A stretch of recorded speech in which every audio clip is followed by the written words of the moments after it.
Okay doctor, ಇನ್ನು thyroid ಸಮಸ್ಯೆ ಇದೆ ಅಂತ ಹೇಳಿ ಬೇರೆ ಕಡೆ ಟ್ರೀಟ್ಮೆಂಟನ್ನು ತಗೊಳ್ತಾ ಇರ್ತಾರೆ. ಸಡನ್ ಆಗಿ ಅವರು ಹೋಮಿಯೋ ಕೇರ್ಗೆ ಸ್ವಿಚ್ ಆನ್ ಆಗಬಹುದಾ? ಈ ಟ್ರೀಟ್ಮೆಂಟ್ ತಗೊಳ್ಬಹುದಾ ಅಥವಾ ಏನಾದರೂ ಸಮಸ್ಯೆ ಉಂಟಾಗತ್ತಾ? ಅಬ್ಸಲ್ಯೂಟ್ಲಿ ಯಾವುದೇ ಥರದ ಒಂದು ಸಮಸ್ಯೆ ಆಗೋದಿಲ್ಲ. ಟ್ರೀಟ್ ಮಾಡ್ತಿರೋ ಫಿಸಿಷಿಯನಿಗೆ ನಿಮ್ಮ ಟ್ರೀಟ್ಮೆಂಟ್ ಹಿಸ್ಟ್ರಿ ಕೊಡೋದು ತುಂಬ ಇಂಪಾರ್ಟೆಂಟ್. ಸೊ ಪ್ಯಾರಲಲಿ ಈಗ ತಾವು ಏನೋ ಒಂದು ಮೆಡಿಕೇಷನ್ಸ್ ತೊಗೊಳ್ತಿದ್ದಾಗ ಹೈಪೋ ಆರ್ ಹೈಪರ್ ಥೈರಾಯ್ಡಿಸಮ್ಗೆ ಅದರ ಜೊತೆ ಹೋಮಿಯೋಪತಿ ಮೆಡಿಕೇಷನ್ಸ್ನ ಸ್ಟಾರ್ಟ್ ಮಾಡಬಹುದು. ಕ್ರಮೇಣ ಎವ್ರಿ 3 months 6 months ಇದಕ್ಕೆ ಸರ್ಟನ್ ಬ್ಲಡ್ ಟೆಸ್ಟ್ಸ್ ಇರುತ್ತೆ, ಸರ್ಟನ್ ಪ್ಯಾರಾಮೀಟರ್ಸ್ನ ನಾವು ಇಟ್ಟಿರ್ತೀರಿ. ಸೊ ಆ ಪ್ಯಾರಾಮೀಟರ್ಸ್ನ ಅನಲೈಸ್ ಮಾಡ್ತಾ ಗ್ರ್ಯಾಜುಯಲಿ ಆ ಮೆಡಿಕೇಷನ್ಸ್ನ ನಾವು ರಿಡ್ಯೂಸ್ ಮಾಡ್ತಾ ಬರ್ತೀರಿ. ಸೊ ತಾವೇ ಯಾವುದೇ ಥರದ ಒಂದು ಮೆಡಿಸಿನ್ಸ್ನ ಸ್ಟಾಪ್ ಮಾಡೋದಿರಬಹುದು ಅಥವಾ ತಾವೇ ಸರ್ಟನ್ ಮೆಡಿಸಿನ್ಸ್ನ ಇನ್ಕ್ಲೂಡ್ ಮಾಡೋದಿರಬಹುದು. ಇದನ್ನು ಮಾಡೋಕ್ಕೆ ಹೋಗಬಾರ್ದು. ಸೊ ಕರೆಕ್ಟಾಗಿ ಟ್ರೀಟಿಂಗ್ ಫಿಸಿಷಿಯನಿಗೆ ನಿಮ್ಮ ಮೆಡಿಕಲ್ ಹಿಸ್ಟ್ರಿ ಹೇಳ್ತಾ ಎರಡೂ ಮೆಡಿಕೇಷನ್ಸ್ ತೊಗೊಂಡ್ರೆ ಡೆಫಿನೆಟ್ಲಿ ಯಾವುದೇ ಥರದ ಒಂದು ತೊಂದರೆ ಆಗೋದಿಲ್ಲ. ಓಕೆ ಡಾಕ್ಟರ್, ಇನ್ನು ಕನ್ಸೀವ್ ಆದಾಗ ಥೈರಾಯ್ಡ್ ಸಮಸ್ಯೆ ಇರುತ್ತೆ, ಅದೇ ಡೆಲಿವರಿ ಆದ ನಂತರದಲ್ಲಿ ಥೈರಾಯ್ಡ್ ಸಮಸ್ಯೆ ಕಾಣಿಸ್ಕೊಳ್ಳಲ್ಲ ಹೆಚ್ಚಾಗಿ. ಯಾವ ಕಾರಣಕ್ಕಾಗಿ ಡಾಕ್ಟರ್ ಇದು? ಜನರಲಿ ಡ್ಯೂರಿಂಗ್ ಪ್ರೆಗ್ನೆನ್ಸಿ ನಮ್ಮ ದೇಹದಲ್ಲಿ ಸರ್ಟನ್ ಫಿಸಿಯಾಲಜಿಕಲ್ ಚೇಂಜಸ್ ಆಗ್ತಾ ಹೋಗುತ್ತೆ. ಸೊ ಆ ಒಂದು ಫಿಸಿಯಾಲಜಿಕಲ್ ಚೇಂಜಸ್ ಆದಾಗ ಸಾಕಷ್ಟು ಮಹಿಳೆಯರಲ್ಲಿ ಈ ಒಂದು ಥೈರಾಯ್ಡ್ ಹಾರ್ಮೋನ್ಸ್ ಹೆಚ್ಚಾಗಿ ಕಂಡುಬರಬಹುದು, ವೆರಿ TSH ಹೆಚ್ಚಾಗಬಹುದು. ಸೊ ಇದರಲ್ಲೂ ನಾವು ಒಂದು ರೇಂಜ್ನ ನಾವು ನೋಡ್ತೀರಿ, very TSH is more than 8 or 9 ಆಗ ಮಾತ್ರ ನಾವು ಮೆಡಿಕೇಷನ್ಸ್ನ ನಾವು ಕೊಡ್ತೀರಿ, ಇಲ್ಲದಿದ್ರೆ ಕೊಡೋದಿಲ್ಲ. ಓವರ್ ಪೀರಿಯಡ್ ಆಫ್ ಟೈಮ್ ಅದಾಗದೆ ಡೆಲಿವರಿ ಆದ ನಂತರ ಅದಾಗದೆ ಕಡಿಮೆನೂ ಆಗಿಬಿಡುತ್ತೆ. ಸೊ ದೇಹದಲ್ಲಿ ವೆರ್ ಆ ಫಿಸಿಯಾಲಜಿಕಲ್ ಚೇಂಜಸ್ ಆಗ್ತಾ ಹೋದಾಗ ಆಗ ಈ ಒಂದು ಥೈರಾಯ್ಡ್ ಗ್ಲ್ಯಾಂಡು ಕೂಡ ಚೇಂಜ್ ಆಗ್ತಾ ಅದರಲ್ಲಿ ಹಾರ್ಮೋನ್ಸ್ ಏರುಪೇರಾಗಬಹುದು. ಬರೀ ಥೈರಾಯ್ಡ್ ಒಂದೇ ಅಲ್ಲ, ಸರ್ಟನ್ ಇಂಡಿವಿಜುವಲ್ಸಲ್ಲಿ ಶುಗರು ಕೂಡ ಕಂಡುಬರಬಹುದು, BP ಕೂಡ ಹೆಚ್ಚಾಗಬಹುದು. ನಂತರ ಅದಾಗದೆ ಪೋಸ್ಟ್ ಡೆಲಿವರಿ ಅದಾಗದೆ ಕಡಿಮೆನೂ ಕೂಡ ಆಗುತ್ತೆ. ಸರ್ಟನ್ ಇಂಡಿವಿಜುವಲ್ಸಲ್ಲಿ ಅದು ಹಾಗೆ ಕಂಟಿನ್ಯೂ ಕೂಡ ಆಗಬಹುದು. ಬಟ್ ಆ ಒಂದು ಪ್ರೆಗ್ನೆನ್ಸಿ ಟೈಮಲ್ಲಿ ಒಂದು ವೇಳೆ ತುಂಬಾ ಜಾಸ್ತಿ ಥೈರಾಯ್ಡ್ ಹಾರ್ಮೋನ್ಸ್ ಏರುಪೇರಾಗಿದ್ದಾಗ ಆಗ ಡೆಫಿನೆಟ್ಲಿ ಮೆಡಿಕೇಷನ್ಸ್ನ ನಾವು ಕೊಡ್ತೀರಿ.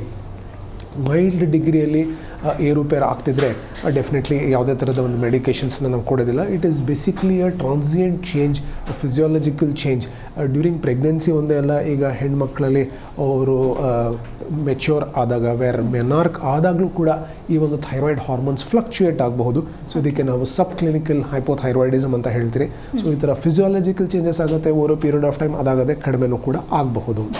ಓಕೆ ಡಾಕ್ಟರ್, ಇನ್ನು ಥೈರಾಯ್ಡ್ಗೂ ಒಬೇಸ್ಗೂ ಏನಾದರೂ ಲಿಂಕ್ ಇದೆಯಾ? ಇಫ್ ಲಿಂಕ್ ಇದ್ದರೆ ಯಾವ ರೀತಿಯ ಸಮಸ್ಯೆ ಕಾಣುತ್ತೆ? Absolutely S. ಹೈಪೋಥೈರಾಯ್ಡಿಸಮ್ ಇದ್ದಾಗ ಇದರಲ್ಲಿ ಒಂದು ಮೇಯ್ನ್ ಸಿಂಪ್ಟಮ್ನ ನಾವು ನೋಡ್ತೀರಿ, ವೇಟ್ ಗೇನ್ ಆಗೋದು. ಸೊ ಈ ವೇಟ್ ಗೇನ್ ಏನಕ್ಕೆ ಆಗುತ್ತಂದರೆ ನಮ್ಮ ದೇಹದಲ್ಲಿ ನಮ್ಮ ಮೆಟಬಾಲಿಸಮ್ ಎಲ್ಲ ಕಡಿಮೆ ಆಗ್ತಾ ಹೋಗುತ್ತೆ, ಸ್ಲೋ ಆಗುತ್ತೆ. ಸೊ ಮೆಟಬಾಲಿಸಮ್ ಸ್ಲೋ ಆದಾಗ ಗ್ರ್ಯಾಜುಯಲಿ ವೇಟ್ ಗೇನ್ ಆಗ್ತಾ ಹೋಗುತ್ತೆ. ಸೊ ಟ್ರಂಕಲ್ ಒಬೇಸಿಟಿ ಆಗಬಹುದು. ಈ ಒಂದು ಟ್ರಂಕಲ್ ಒಬೇಸಿಟಿಯಿಂದ ಸಾಕಷ್ಟು ಬೇರೆ ಸಮಸ್ಯೆ ಆಗ್ತಾ ಹೋಗುತ್ತೆ. ಸೊ ಈ ಒಂದು ವೇಟ್ ಗೇನ್, ಒಬ್ಬ ವ್ಯಕ್ತಿಗೆ ವೇಟ್ ಹೆಚ್ಚಾಗ್ತಿದ್ರೆ ಅದರಲ್ಲಿ ಲೀಡಿಂಗ್ ಕಾಸ್ ಹೈಪೋಥೈರಾಯ್ಡಿಸಮ್ ಇರಬಹುದು. ಜಿ ಕನ್ನಡ ನ್ಯೂಸ್ ಈಗ ನಿಮ್ಮ ಮನೆಯಲ್ಲೇ ನೋಡಿ, ಎಲ್ಲ ಕೇಬಲ್ಗಳಲ್ಲಿ ಈಗ ಲಭ್ಯ.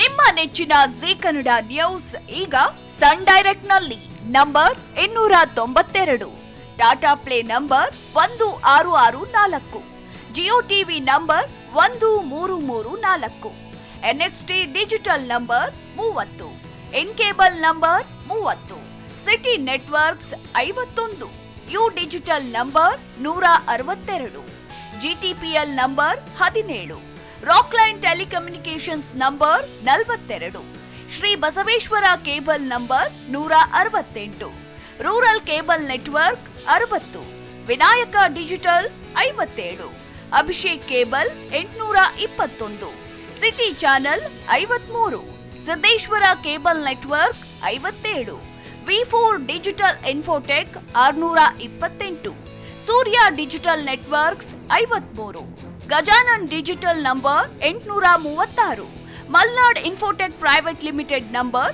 56, Metrocast number 830, Victory Digital number 167ರಲ್ಲಿ ನೋಡಿ ಆನಂದಿಸಿ.